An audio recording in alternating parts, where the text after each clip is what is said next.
sponsored by Squarespace.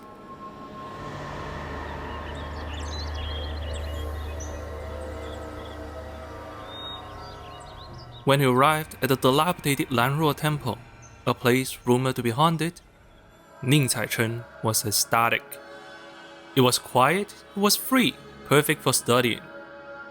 Caichen even found himself a friend, a burly swordsman named Master Yan. Over a bottle of strong wine, they spoke of their ambitions. "My wife is ill," Caichen said. "That's why I'm attending the imperial exam.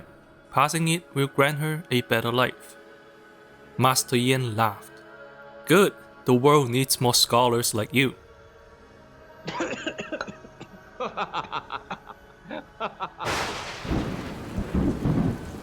That night, while studying alone, Caichen was visited by an enchanting woman. "The night is cold," she whispered.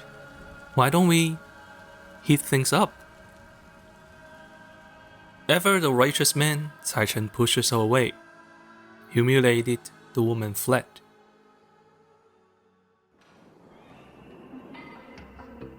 The next morning, a fellow scholar in the temple was found dead, blood completely drained.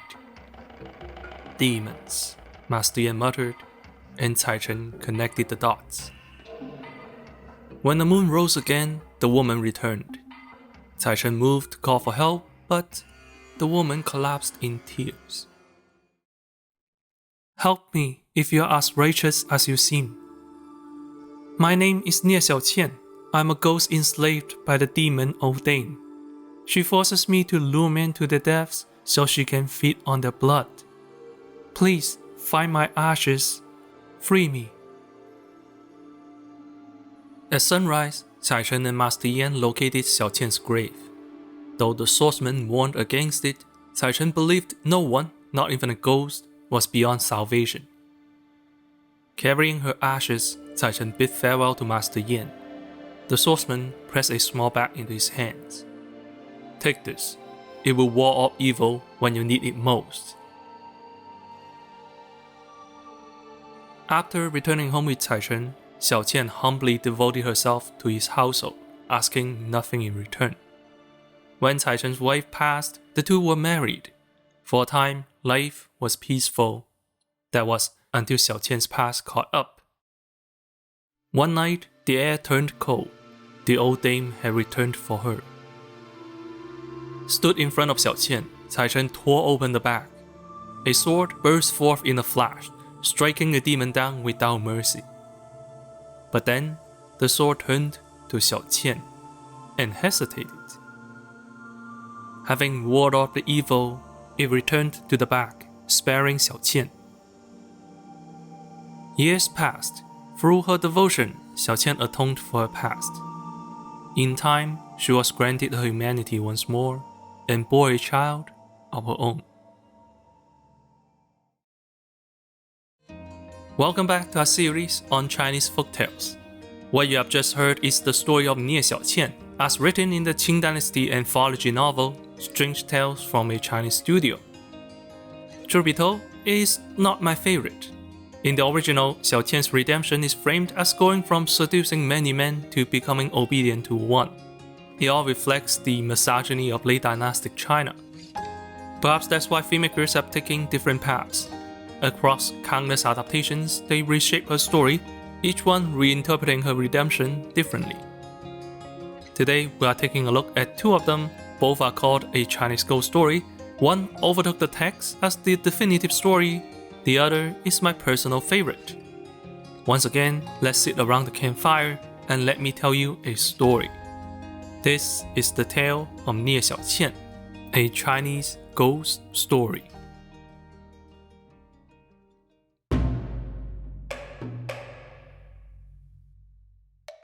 Our first adaptation today is A Chinese Ghost Story. This film needs no introduction. It's beloved internationally and even more so among Chinese audiences. In fact, the title says everything about its cultural impact. Today, when referencing this folktale, we seldom call it by its original name. We call it A Chinese Ghost Story. Built around the romance plot of the 1960s version, producer Cui Hek and director Qing Xiudong made a series of crucial changes. This incarnation of Ning Caichen, played by beloved actor Leslie Chang, is constantly pushed around for his honesty and timidity. The innkeeper refuses to pay the debt they owe him, the shop owner shoos him away for being poor, and the magistrate openly asks him for bribes. The rotten human world mirrors the demon world, and Caichen's ability to maintain his innocence is what draws Xiaoqian to him. But the highlight is Xiaoqian herself, played by Taiwanese actress Joey Wong. The film correctly asserts that Xiaoqian is the true protagonist and reveals to us the life she lives. In this scene, Xiaoqian hides Caichen in her room, shielding him from the old dame and her minions. For failing to lure back a victim, she is brutally whipped. The performance is theatrical, but the depiction of abuse feels realistic. What makes it more disturbing is that after the whipping, the old dame turns around and praises her as the best seducer in the house. This brief yet realistic depiction of abuse is one of the reasons the scene became iconic. Of course, the real reason it was iconic is because, 80s Hong Kong was really horny. The 1980s saw a seismic shift in the Hong Kong sex industry.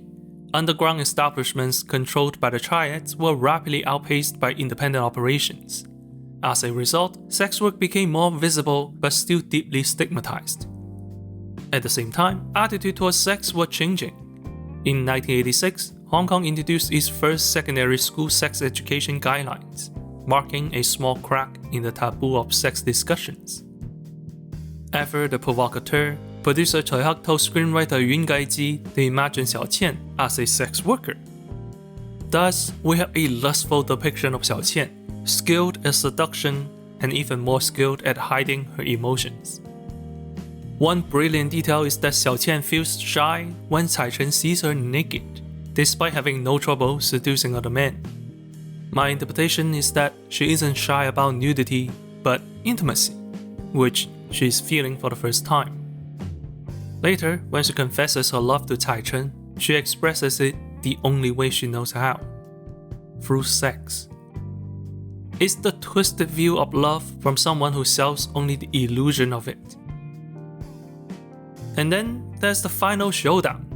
While running away with Caichen, Xiaoqian directly confronts the old dame with the help of Master Yan. This incorporates her redemption into the fight and skipping the whole trap wife routine.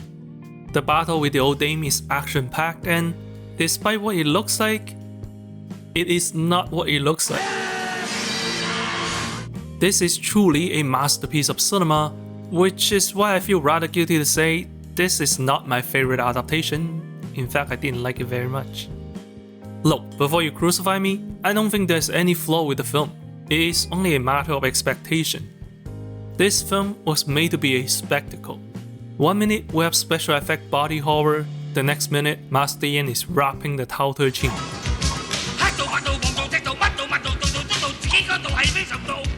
There's wireful, stop motion, and not to mention the seduction. It's why I loved it as a kid. It is a romantic wuxia horror comedy with a musical interlude, an exuberant experience in style. But all that spectacle comes at a cost. Outside of Xiaoqian, the characters all remain underdeveloped. Not even Caichen has a backstory. Revisiting this film as an adaptation, I was left unsatisfied by the simplistic plot. Your enjoyment of the film depends largely on how much you connect with its style. For an adaptation that focuses on characters and plot, we'll have to wait another 10 years.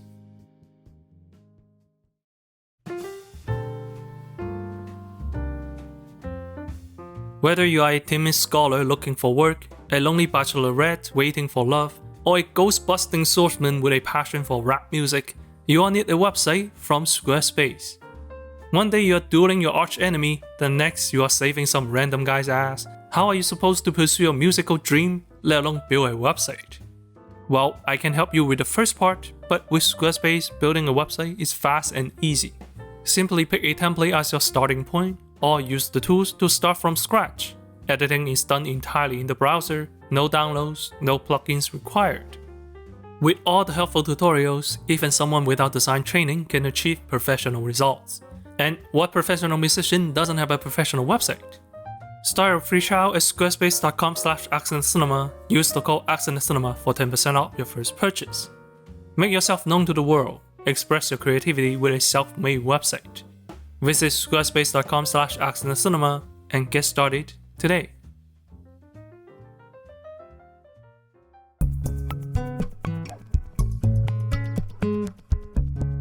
It was 1997. A decade and 2 sequels later, producer Choi Huk revisited the story, this time as an animated film, also called A Chinese Ghost Story. This is by far my favorite adaptation. Believe it or not, this version is even crazier, with a giant robot and laser-eyed aerial dogfight, and somehow a story about moving on from your ex. Yes, both Ning Caichen and Nie Xiaoqian have exes. Oh, trust me, we are going somewhere with this. You see, in this adaptation, Caichen worked hard to provide for his girlfriend. But that's exactly why they broke up. He spent all of his time working instead of staying with her. So now, he buries himself in work, trying to outrun the past. That work brings Caichen to a surreal ghost town, a neon world of man-eating spirits. Here, lanterns are used as traffic lights and spirit tablets are used as mobile phones. No, that is not a dildo. It's one of these. The anachronistic chaos resembles a mix of Spirited Away and Coco, but just to be clear, this predates both of them. It's a materialistic world, much like 1990s Hong Kong, where love felt fleeting and people claw their way upward at all costs. Against this backdrop, Xiaoqian is introduced perfectly. You're dead. Oh yeah, this Xiaoqian is a bad bitch, fully intending on killing Caichen without remorse. There's something darkly humorous about how she sees Caichen as another sales client. I can only work so fast, okay? Tell her I'll bring him in when I'm good and ready. Just another day at the job, you know? Screwing people over for a bonus. This toxic personality makes for better chemistry, but please don't date someone who intends to kill you. Moments later, Master Yan attacks the ghost town. Xiaoqian valiantly runs away, abandons Caichen. Caichen is not oblivious to her selfishness, but when danger arrives, he still chooses to save her, all because it's the right thing to do. I don't care! She's still a person! I can't leave her! She still needs my help! In the 1987 version, Xiaoqian falls for his innocence. But here, she is confronted by it. Through that internal conflict, she becomes his friend, and I find that more compelling. They run away from the attack, and Xiaoqian takes temporary shelter in a lake, shielded from sunlight. It pays homage to the 87 bathtub kiss. Though they are just friends here, it somehow feels more romantic. Now that they are friends, Xiaoqian is eager to introduce him to her idol boyfriend. Why are we stopping? Hello, my boyfriend's performing tonight, and Yeah, whatever. Once they are back in town, however, things do not go well. Xiaoqian's boyfriend is everything Caichen is not. He is big, he is black, the joke is too easy, and like everyone in this materialistic ghost world, he is obsessed with status and appearance. When Xiaoqian accidentally breaks one strand of his hairs, he flips out, and the two have to run away. Whether it's seeing her boyfriend's true nature or recognizing her own selfishness in him, Xiaoqian falls into a depression. Across from her, Caichen makes a suggestion. He'll follow her back to the old dame, knowing full well it'll cost him his life. But he's willing to do it to make her happy. Reading between the lines, we can see that Caichen is depressed too, perhaps because he also lost his love due to his materialistic pursuit. And so, Xiaoqian gives him a kiss of death and delivers his soul to the old dame. But of course, as the demon begins to devour him, Xiaoqian snaps out of it. He saved her so many times, it's time for her to save him. In this story, kindness always invites kindness. Caichen's selflessness turns enemies into allies, and now Xiaoqian's confrontation with the old dame inspired other girls to help her too. Moving beyond the past, the two decide to head for reincarnation together. The visual of them becoming babies is oddly romantic. It's like a lifetime of romance retroactively fulfilled. In one final twist, however, Taichung is knocked off course and falls back to Earth without being reborn.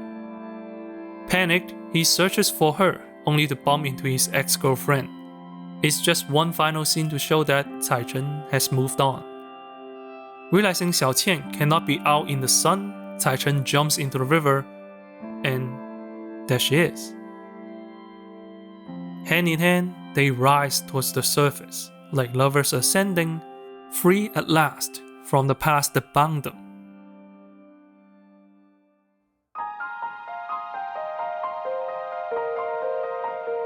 There are many more adaptations of Nie Xiaoqian out there. The 2011 version follows the story of Master Yan and its hot garbage. The 2024 animated film retells the story from Xiaoqian's perspective. The 2025 animated short moves the story to the Republic era, finally freeing Xiaoqian from her well-tailed hairstyle and gives her a very fresh design. I love how drastically different each version is and how they all circle the same idea.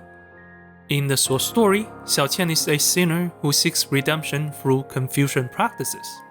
The 1987 film sees Xiaoqian finding her courage to rebel, inspired by kindness in a selfish world. The 1997 animation then is about letting go of the past and letting go of their materialistic greed. Each version asks us to feel sympathy for the monster, to see Xiaoqian not as evil, but as a victim of her circumstances. Instead of condemning her, each and every version of Taichung offers her help to break free. It's a lesson worth holding on to.